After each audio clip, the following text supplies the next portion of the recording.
Yeah. Yes, indeedy. Welcome to another episode of the discussion. I am the bad guy, CJ Dub. Obviously, I gotta be the good guy, E. Dale. You already know. You always throw this obviously out there. Like the people people know that's who you are. They do. No, I don't think that's what people know you for being. I don't think one person can tell you that Eric Dale is a bad guy. Yes, we that was already proven. I don't think so. Not to me. First, it hasn't been proven to me. Well, I mean, that sounds like a me issue. That don't sound like us. I think the rest of us know. So are you saying I'm the bad guy? You including yourself? We already do this, so we don't have to backtrack. First of all, I want to say peace to everybody in the comment section. Indeed. The ones that I see right away. My man Sean. Yes. Sean. Hey, Sahan. That's why Sean, what up, bro? That's why you're not I gotta the good get guy. I gotta get you like that because you always on my case about this, bro. You know, I told you I apologized to Sean several times already. Shout out to big bro Billy King in the comment section. Bill, and Bill. Little bro D Block, we see you. Hope What everybody's up, boy? having a wonderful day. Weather's nice. Feels good. This episode right here almost didn't happen, but through the grace of God and profound energies of the universe, I was able to make it through. But I can tell y'all, I could make y'all one promise.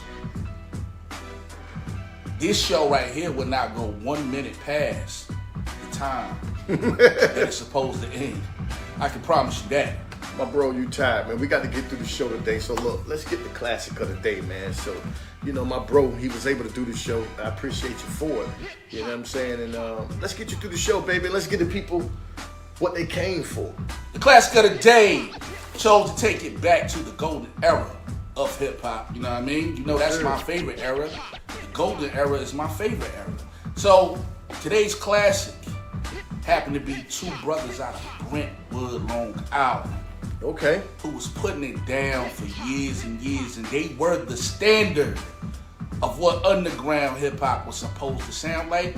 Okay. They made millions of dollars without jeopardizing their artistic freedom.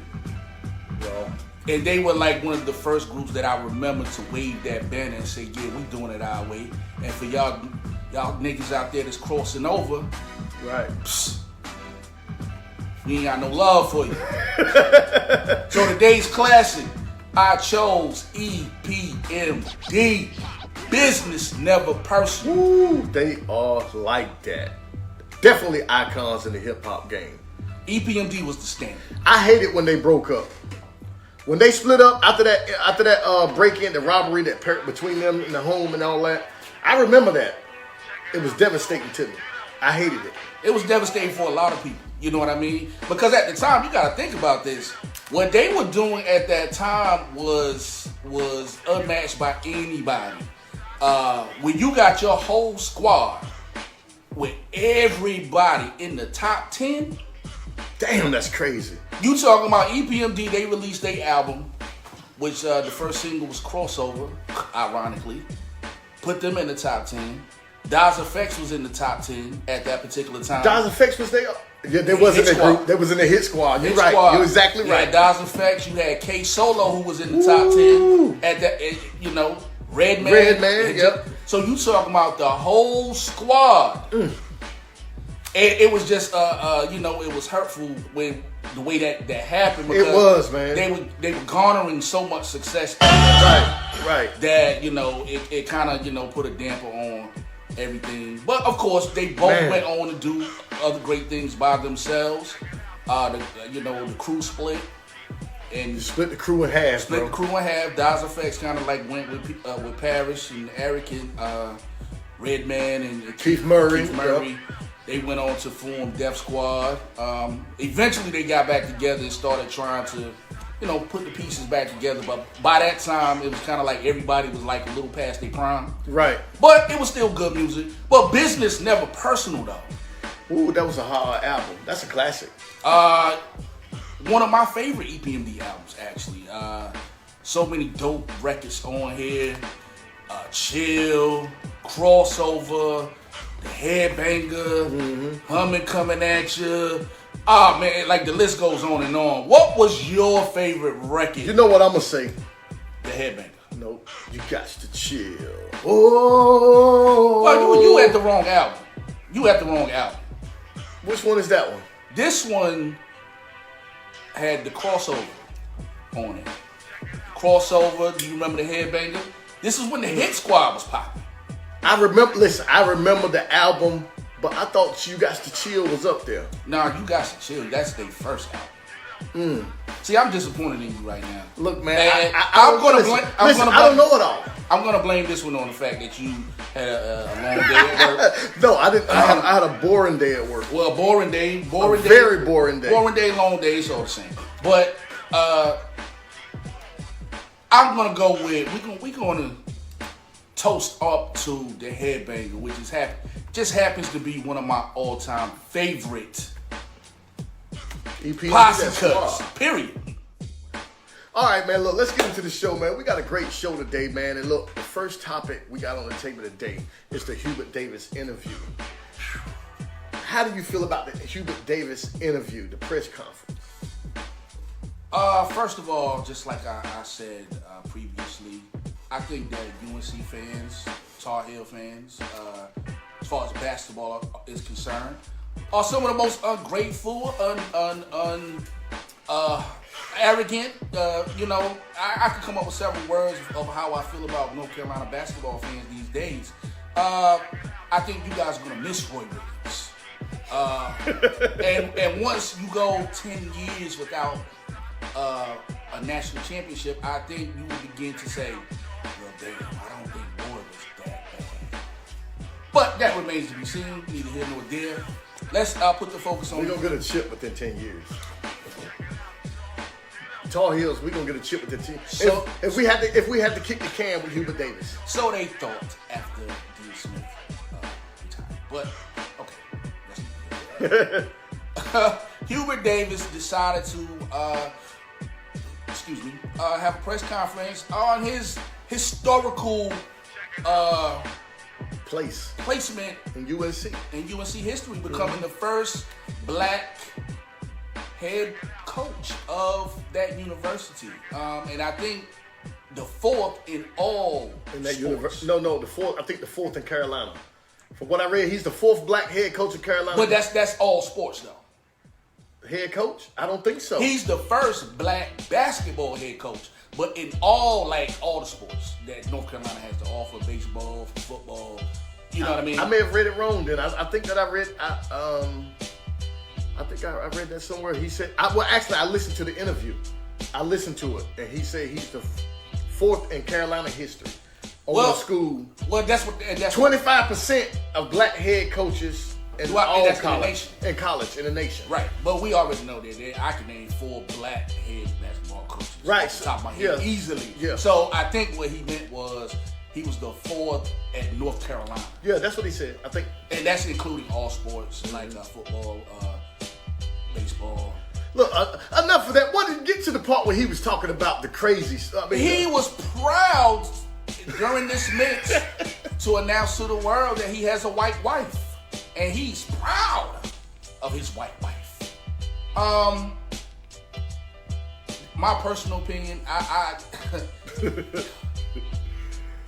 to me, he was up there tap dancing, man. Give that man a cane, a top hat, and some tap dancing shoes. And another microphone, cause he needed one. You know, it's okay to acknowledge the fact that you have a wife, and your wife is wonderful. I just did not get the significance of now announcing to us. I mean, even if he would have just said, there's my lovely wife in the crowd, I mean, everybody would have saw the visual and said, oh, okay, he has a white wife. I don't think it would have made much news, but the fact that you said, I am proud of my white wife. Hubert Davis, sit your ass down. Yes, sir. There go my partner. He back. Just sit down, stay out the way, coach basketball, try to win a championship. and keep your mouth closed, because that was really unnecessary. What do you think? What are your feelings? Well, I'm along those same lines with you. But me personally, they asked you, how does it feel to be like making history as the first black, one of the first black head coaches in like Carolina history? And they was asking him about like the significance about it. I'm like you. I don't see why he had the need to say, I'm proud I had a white wife. Who cares? Who cares if your wife is Chinese or Japanese or German or whatever the case may be? Who cares? We're talking about this basketball program. I think he went out of his way to make it a point that we're not going to do the black and white thing today. I don't know what. I just really don't know what he was thinking. To me, it was crazy. I thought it was unnecessary, and I thought that, look, you brought a unnecessary storyline already walking through the door. Right? So you got all these black athletic players that's thinking about going to HBCUs, which I think that they should attend those colleges and put those HBCUs on the map. So I just think he made unnecessary noise for himself. He brought unnecessary attention on North Carolina basketball program. And guess what he's going to have to do now? He's going to have to show up when the season starts. When the season starts back, he's going to have to show up, and they're not going to give him that much time. Yeah, I like you said, I think it's unnecessary attention that he put on himself. Unnecessary. By doing that. I mean, once again, there's nothing wrong with you professing your love for your wife. I don't think that's the issue. It just felt like these comments came from left field. It kind of left you scratching your head. It didn't make any sense. Yeah, him and his white wife and his biracial children. Salute to Hubert Davis, though, and congratulations to him on his new position. But you gotta do better. Right. I don't think North Carolina fans, especially the black demographic, Trump might have been proud. Oh, he was happy. Oh, look at him. He's my boy. I don't even want to talk about him on this show. I'm sick of him. I had enough of him for 4 years. I ain't gonna lie to you. Hey, man, it is what it is. Yeah. But everybody in the comment section, if we could ask you to do one service, and we would strongly suggest to you, you can do it if you want to, but we suggest that you share this feed. Right. Big up the show. Yes, sir. Make sure everybody hits the bell so they get their notifications each and every time we drop new content. And if you would like to donate to the show, the link is pinned at the top. Anything, how we say it, E? If you donate 10 cents, 50 cents, $1, man, we're more grateful to further the show, to get ready to start doing community outreach work. And look, man, we just saying, hey, look, y'all out here, y'all enjoy it, y'all share the feed, and send it on, man. We trying to bring, we want to bring a little entertainment to the people out here, man. You know what I'm saying? So look, with that being said, for everybody that just came in the comments and don't know who we are, and we have a lot of new fans, a lot of people coming through the page now, you're on the Discussion podcast with C&E. Today, every Tuesday and Thursday live, baby. What time? I don't know, 6 p.m.-ish? 6 p.m. We're not going to be here at 6 p.m., but we may be here at 6 p.m.-ish. What else do we have in the DMX update? Before we go, let's give an update on the DMX, because I did read a report somewhere where they was going to do the brain scan and see how his activity was. Right. And then they were going to decide and go to the family with, hey, look, this is what we have. This is what the future looks like for him. What do you guys want to do? First of all,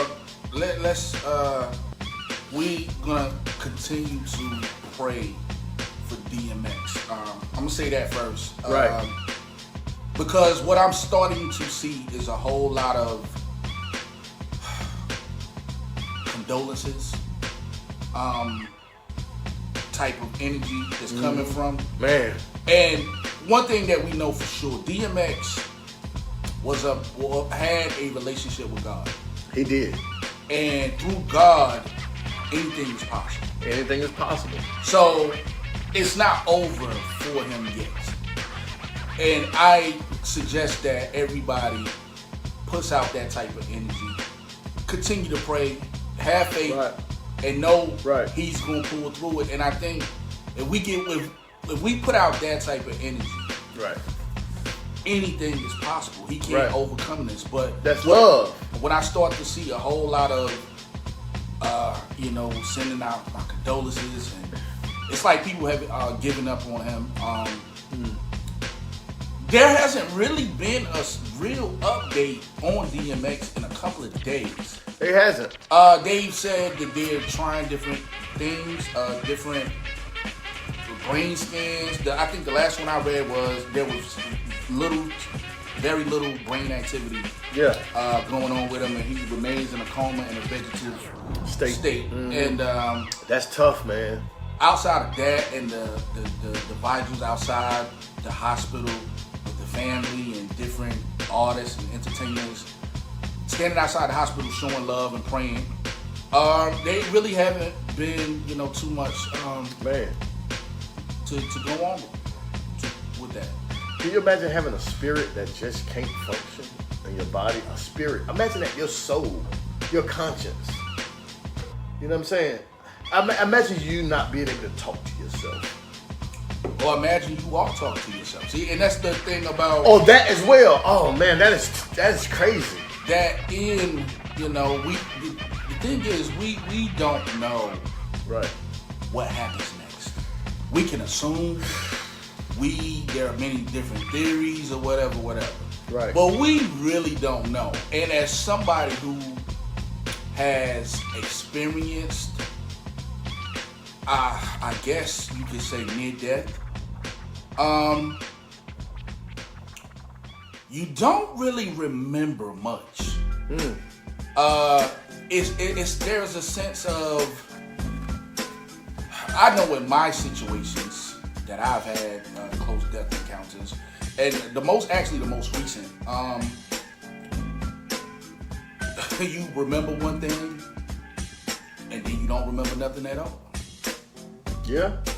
And that's pretty much how that goes. I can remember being here with you. Right.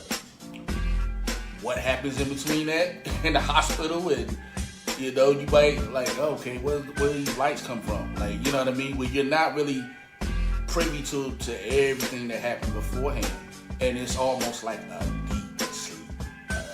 You're in a heavy sleep, a dream, kinda.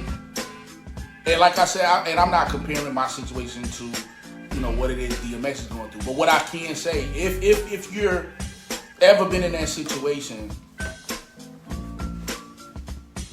you have great dreams, or it's like you're trying to maybe you were seeing the heavens, reach for something, or you know what I'm saying? Like, I've heard stories like what you're describing. I've heard this before, and it's very true. Like I said, like I had a situation not too long ago where I had a severe asthma attack, and and like I said, I don't man, it's a lot that you don't remember. It's like you just remember the good time or the time right before, and then it's like, damn, like what happened afterwards?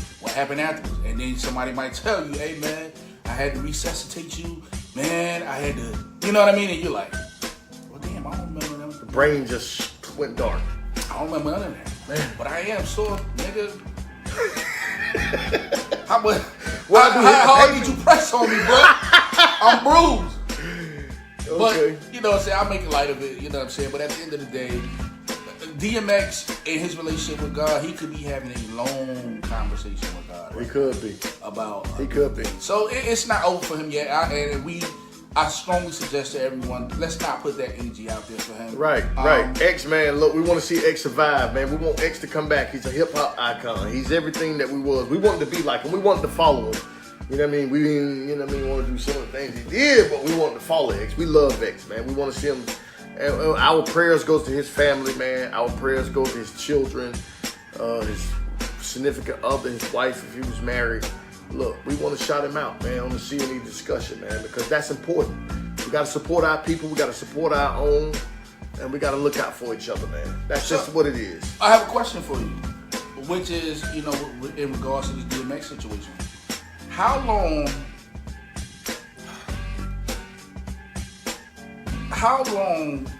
because this is where this gets a little murky and hard for the family.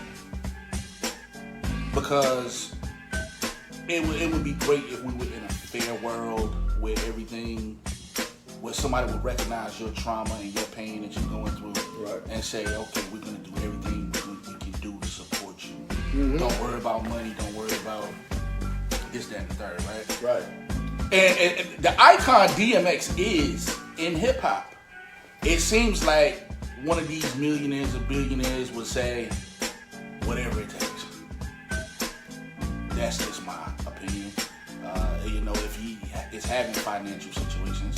But let's just say the family isn't receiving that type of love, right? Mm-hmm. How long should they keep DMX on a ventilator? Man. Because that has to be the toughest decision to make, especially when you're dealing with an icon like DMX. Like, when is it time to pull the plug?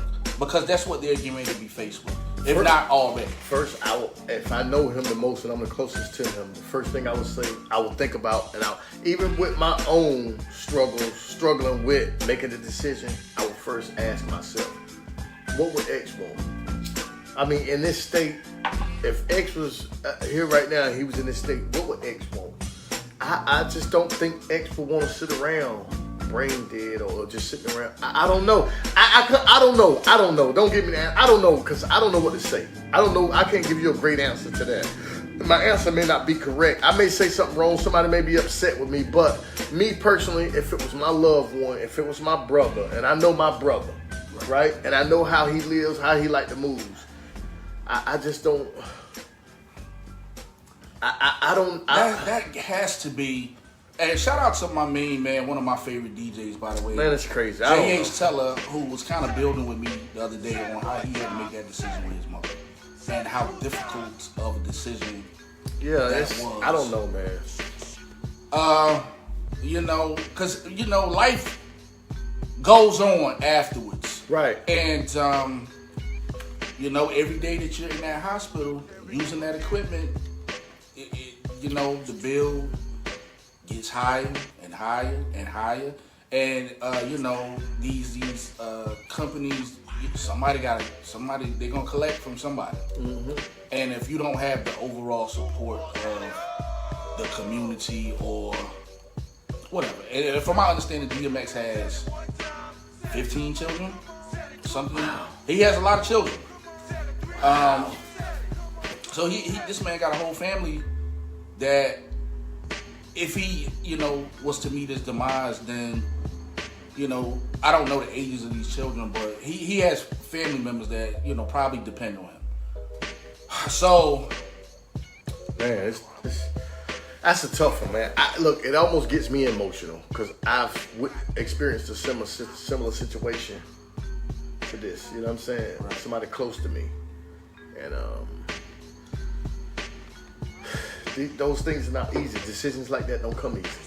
Because then what if somebody look at you like another family member may say, I think he may pull through this.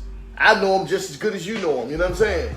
And you don't want to be the one feeling like you're responsible for his death. You know what I'm saying? So all that plays a part. I think that the person that has to make these decisions, or the people that has to make these decisions, they need to go in somewhere, close the door, and leave everybody else outside. And they talk. And speaking of which, and before we go, and while we're on DMX, I want to address this. I think it's flat out disrespectful for these media outlets, mainly TMZ, okay,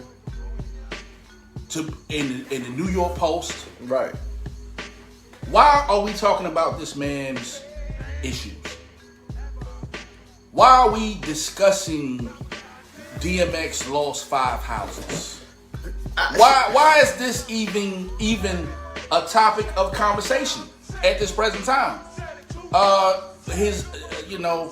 It's well documented his bout with addiction. Right. I can understand that because, after all, that is at the forefront of this story.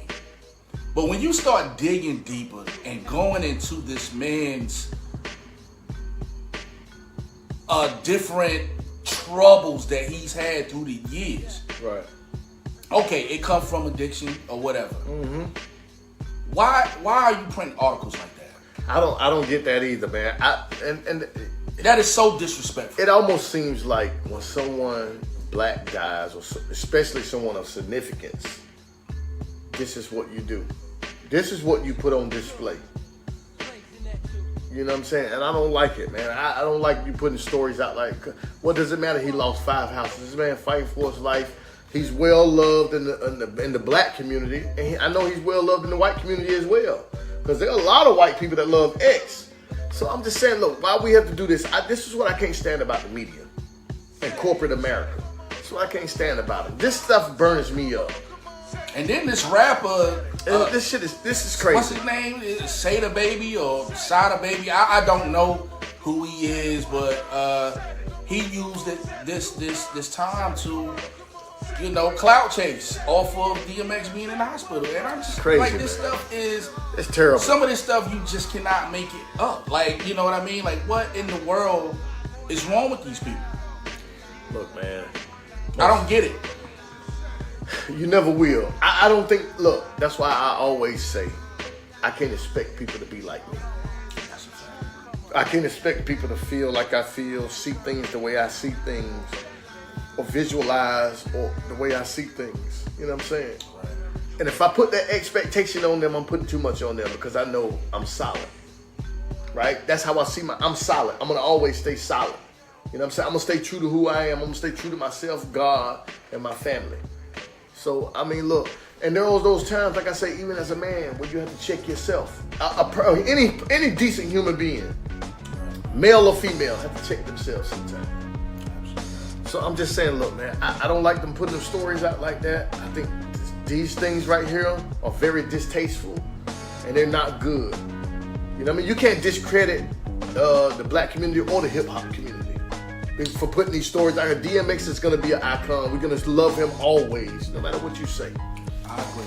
And, like I said, I just wanted to throw that out there because I just felt like that was wrong. What some of them are doing. And, it just doesn't sit well with me when I be seeing these things. And, I don't know. Like, we just living in this time where, people will do anything for a story, for clout. Just for clout. And, social media is a mother. It's sad. I mean, it has its perks, it has its good, it has its bad, just like anything else. Like, look at this story. Like, DMX and the houses he's lost during his rap career. Like, why is that even a story? Right, who cares? Who cares? This man's fighting for his life. He's a dad, he's an uncle, he's a brother, he's a son. This man has children. It doesn't matter. People struggle every day. But see, we can highlight these struggles. Let's highlight some of these other struggles that some of the people are going through. You know How about let's talk about all the good that he's done? How about that? I'm with that. What is wrong with that? There's nothing wrong with it. There's nothing wrong with it. Let's talk about the good. But look, I know you say we'll go 1 minute over, and we are 10 over. Well, actually, we're not because we started a little bit late, but now we're right at time. We're right at time. I have no problem telling you guys good night. You can't. The bad guy, that's why he's the bad guy. He's known as the bad guy. Everyone in the neighborhood and in the community know him as the bad guy. I'm interested to see what's going to happen when you get ready to do outreach. I wonder what the kids are going to say when we go to the community and they say, no, CJ, I don't want you around. I want E around, man. Because you're the bad guy. I don't like what you said about LeBron. I'm going to be like your man in the Harlem Nights. I told you, bad kids, bad luck. Get these damn kids out of here. No, but look, man, the discussion with C&E, this is what y'all doing. This is what we doing, man. Listen, you can follow us on Facebook Live on our page, C_A_E_discussion, man. You can follow us on Spotify, SoundCloud, Apple Podcasts. We uploading new content every single day. Wherever you are, we there. I keep telling you, man, look, at 6 p.m.ish on Tuesdays and Thursdays, we are here, man. And look, don't forget to donate.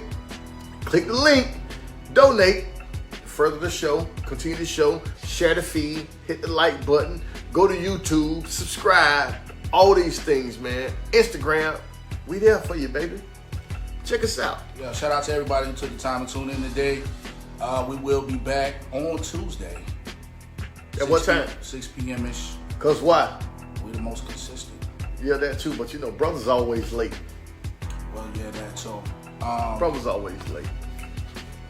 But until then, you guys have a lovely evening. Yes, sir. And stay safe. Out there. Stay strong. Yes, sir. Stay positive. Always. Salute to you. Peace. Peace.